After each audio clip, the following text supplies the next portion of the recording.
The remote island of Berk, surrounded by pristine waters and rugged nature, is home to a noble line of Vikings. However, the villagers suffer constant attacks from ferocious dragons that often come and steal their livestock. In the midst of the chaos, a teenager named Hiccup wants to prove himself by using one of his inventions to take down a dragon and finally be seen as a real Viking. But before he can get to his invention, he's caught by his father, Chief Stoic the Vast, who also happens to be the tribe's leader. Stoic firmly orders Hiccup to go home, but Hiccup does the opposite.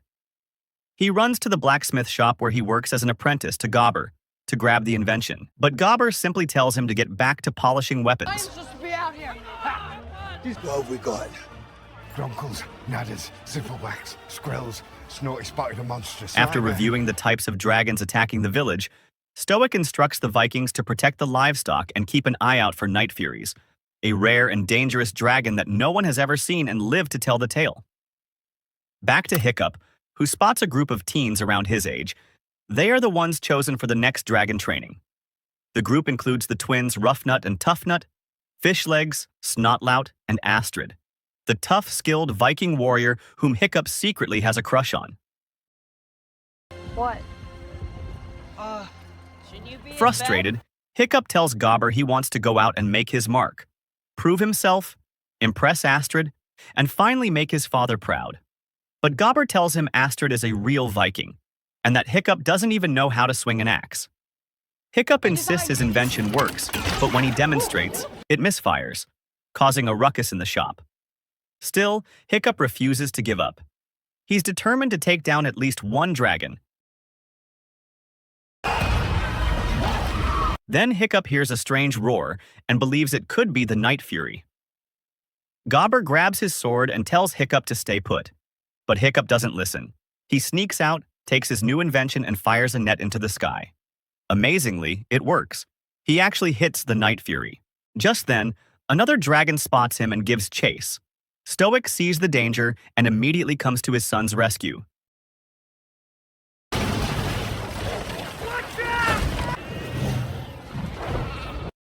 Stoic is far from impressed when Hiccup proudly says he hit the Night Fury.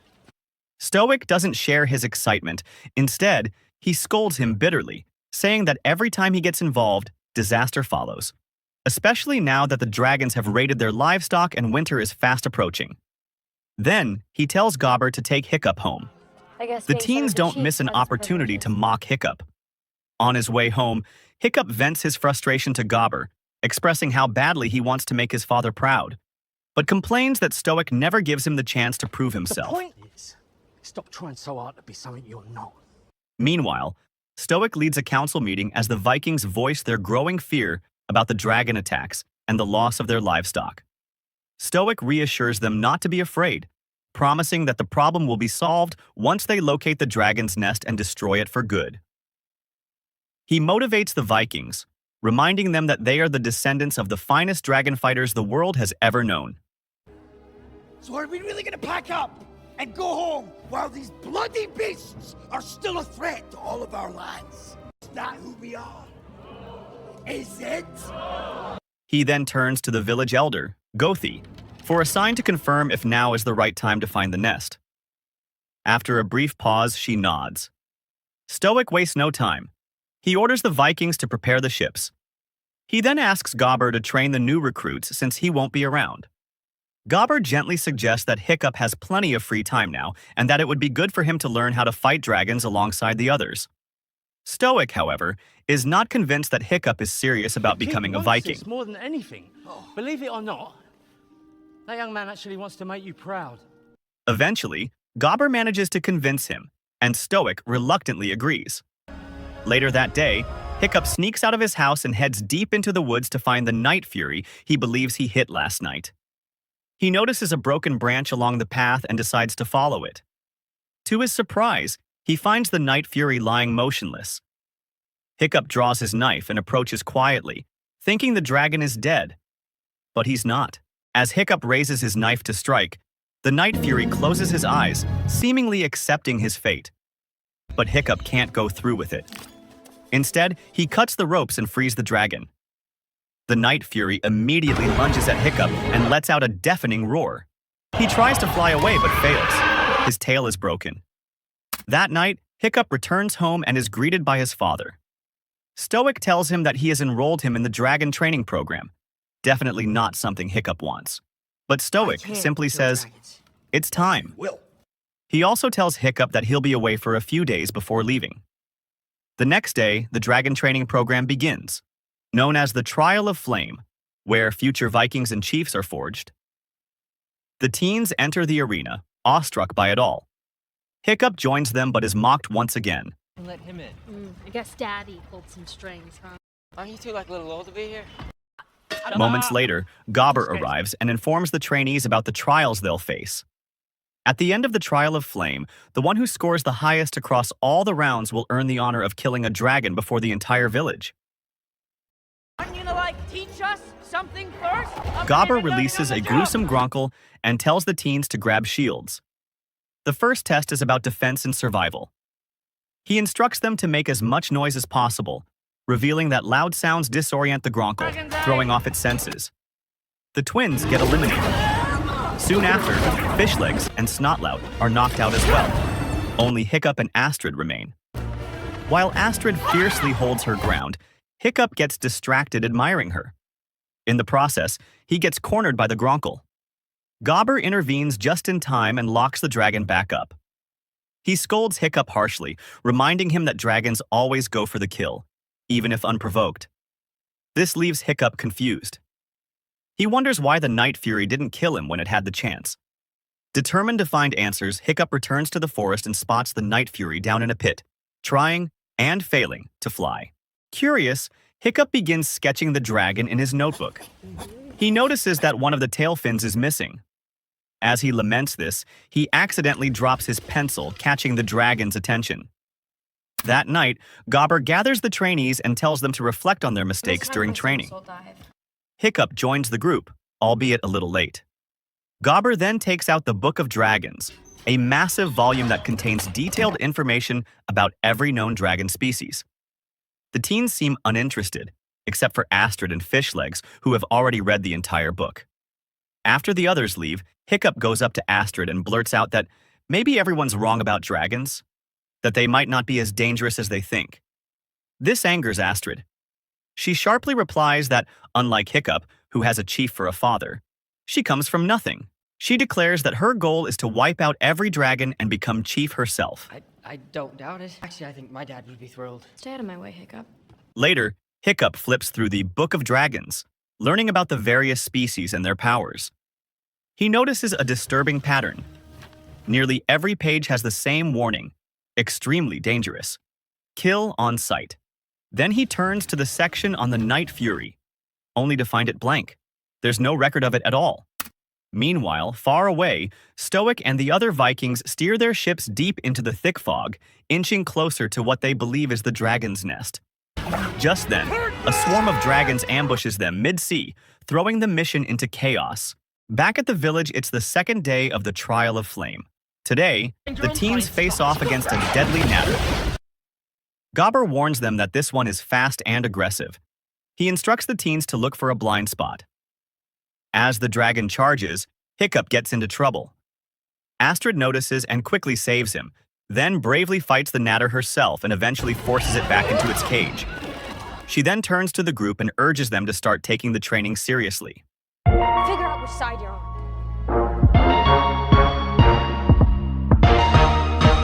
Later that day, Hiccup visits the Night Fury again. This time, he offers him a fish. At first, the dragon is wary, but when Hiccup throws away his knife to show he means no harm, the dragon accepts the offering. Noticing his retractable teeth, Hiccup names him Toothless. Moments later, Toothless coughs up the uneaten head of the fish right onto Hiccup. Believing he needs to eat it to gain the dragon's trust, Hiccup hesitantly swallows it. Toothless watches, clearly amused. Then he curls up peacefully in a corner, seemingly comfortable with Hiccup's presence. As evening falls, Toothless wakes up from his nap to find Hiccup still there. He watches Hiccup drawing in the sand and grabs a nearby branch to do the same. Then, without disrupting the drawing, Hiccup slowly approaches and gently touches Toothless's nose. As night falls, Gobber regales the trainees with stories from his past, how he lost both his hand and a leg to dragons. I'll avenge your fallen limbs, big guy. I'll chop off the hands and feet of every dragon. He advises them to go for a dragon's tail and wings, noting, "A grounded dragon is a dead dragon." This gives Hiccup an idea. He starts designing a mechanical tail fin for Toothless. The next morning, Hiccup brings Toothless a variety of fish for breakfast. But when Toothless sees an eel among them, he recoils in fear, prompting Hiccup to toss it away. While Toothless is distracted, Hiccup fits the new tail fin onto him. As Toothless tries it out, he successfully takes flight, soaring through the skies for the first time since his injury. Hiccup watches in awe and joy.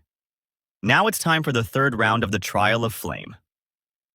This time, the teens face the hideous Zippleback, a two-headed dragon.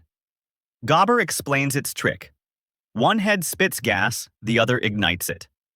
Also, if it's wet, it can't produce fire. The challenge is for the teens to figure out which head is which. Instead, Hiccup cleverly uses an eel to frighten the dragon, sending it scrambling back into its cage.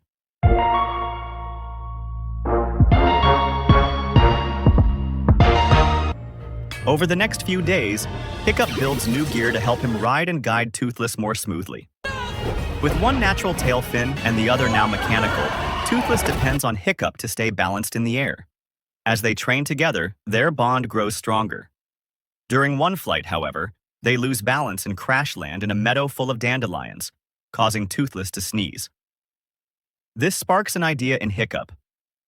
During the Trial of Flame, while the other teens are busy fending off a Gronkle, Hiccup uses the dandelion to distract it. It works, and Hiccup wins the round, though the other teens are furious.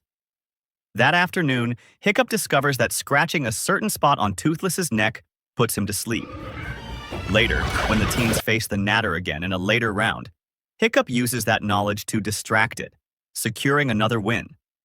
This makes Hiccup the center of attention. The other teens begin to admire him, except for Astrid, who grows increasingly suspicious. Hiccup continues to experiment with Toothless and starts applying these tricks in training. In one round, Hiccup uses reflected sunlight from his shield to gently capture a tiny but quick dragon called a Terrible Terror. Later that day, Astrid secretly follows Hiccup, trying to find out what he's hiding. But she loses track of him. Meanwhile, Stoic returns to the village with fewer ships and several injured Vikings. Gobber, in an effort to cheer him up, talks about Hiccup's natural talent for taming dragons, noting that it has become the talk of the village. Back with Hiccup, he's put together a detailed riding manual for Toothless, hoping to steer him with precision. But during one of their flights, the instructions fall short. Something's off. Frustrated, Hiccup abandons the guide and decides to trust his instincts instead. To his surprise, the flight becomes smoother, and he realizes he's finally learning to ride Toothless naturally. That night, Stoic visits Gobber's workshop, completely surprising Hiccup, who expects the usual reprimand. But instead, Stoic does something he never has before. He expresses pride in his son, saying he knows about Hiccup taming dragons and that he's impressed. Then Stoic hands him a Viking helmet and tells him it was forged from his mother's old metal armor, something deeply meaningful. With a gentle nod, Stoic leaves Hiccup alone with his thoughts. The next day marks the final round of the Trial of Flame. Astrid's parents cheer her from the sidelines, but to Astrid's dismay, Hiccup has already tamed the dragon they were supposed to battle, robbing her of the opportunity. Elder Gothi steps forward and announces the top dragon slayer of the year, Hiccup. While the village celebrates, Hiccup is troubled. He doesn't want to kill a dragon, so he decides to flee the village with Toothless. But Astrid secretly followed him and discovers the truth. She eventually comes face to face with Toothless, who growls at her due to her weapon. But Hiccup calms him down before anything can happen. Astrid runs, but before she can get far, Toothless and Hiccup swoop in and carry her off to a mountaintop. There, Hiccup pleads with her to give Toothless a chance, to see that he's not dangerous. Though hesitant, Astrid gets on Toothless. The dragon takes off into the sky, flying wildly at first, not listening to Hiccup's commands. But when Astrid apologizes, Toothless softens and gently glides them above the ethereal clouds. Astrid admits that she still believes dragons are dangerous, but she also acknowledges that Toothless is different. Still, she reminds Hiccup that tomorrow, he's expected to kill a dragon in front of the entire village. Hiccup says maybe they can convince the village not to kill dragons. But Astrid argues that the dragons have stolen their food, burned their homes, and taken lives. Hiccup quietly agrees, even admitting that the dragons took his mother, but insists that they can't keep fighting forever. Suddenly, they notice a horde of dragons flying past them, all heading in the same direction. Toothless is drawn to it and starts following on his own. Soon, they arrive at the dragon's nest, a fiery, cleft-like chasm. They watch as the dragons drop stolen livestock into the abyss. To their horror, a massive, monstrous dragon, red, towering, and brutal, emerges from the flames. It devours one of the smaller dragons as punishment, revealing who's really in control. Hiccup and Astrid realize the truth. The dragons only steal livestock because they're being forced to serve their queen. Astrid tells Hiccup they need to tell Stoic immediately, but Hiccup stops her, saying, if they do, Toothless's life will be in danger. Okay.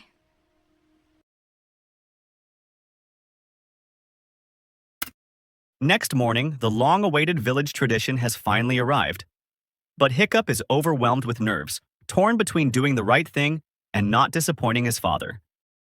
Then Astrid joins him. Hiccup tells her not to get involved, saying that if his plan to convince the village fails, he doesn't want Stoic to lose respect for her because of it. Hiccup steps into the battleground. The crowd erupts, chanting his name with wild excitement. He picks up a shield and a small knife and waits as the monstrous nightmare is released. At first, the dragon tries to escape, but when it spots Hiccup, it slowly approaches him with caution. Hiccup drops his weapons and begins speaking gently to it. Stoic, watching in disbelief, orders Gobber to stop the fight. This sudden interference startles the dragon, causing it to go berserk. At that moment, far away, Toothless hears the dragon's cry and races toward the arena. Astrid rushes into the battleground to help Hiccup, despite Stoic yelling for her to stay back. Just as the dragon is about to strike, Toothless swoops in and saves Hiccup.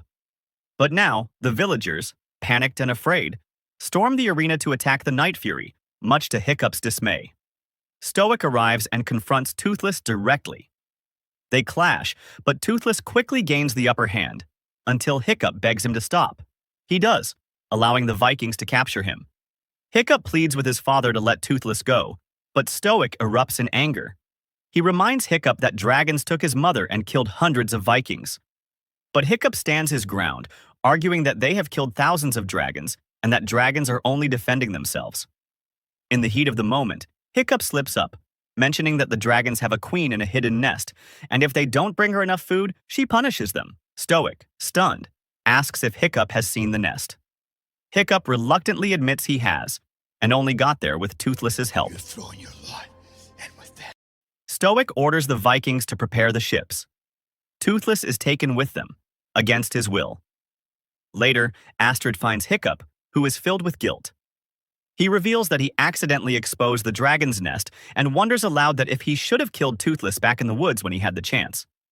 Without missing a beat, Astrid asks, "Then why didn't you?" Hiccup finally confesses. Toothless looked just as scared as he was.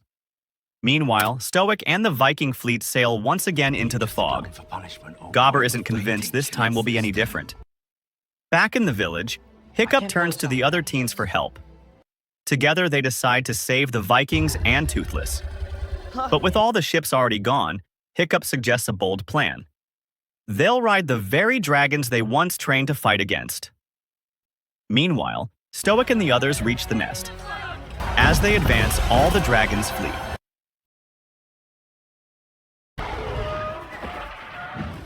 Suddenly, the ground shakes. A deafening roar erupts. The Dragon Queen emerges. Stoic immediately orders everyone to get back to safety. The Queen unleashes a torrent of fire, burning the ships. Just then, Hiccup and the teens arrive on their dragons. Astrid quickly organizes the group.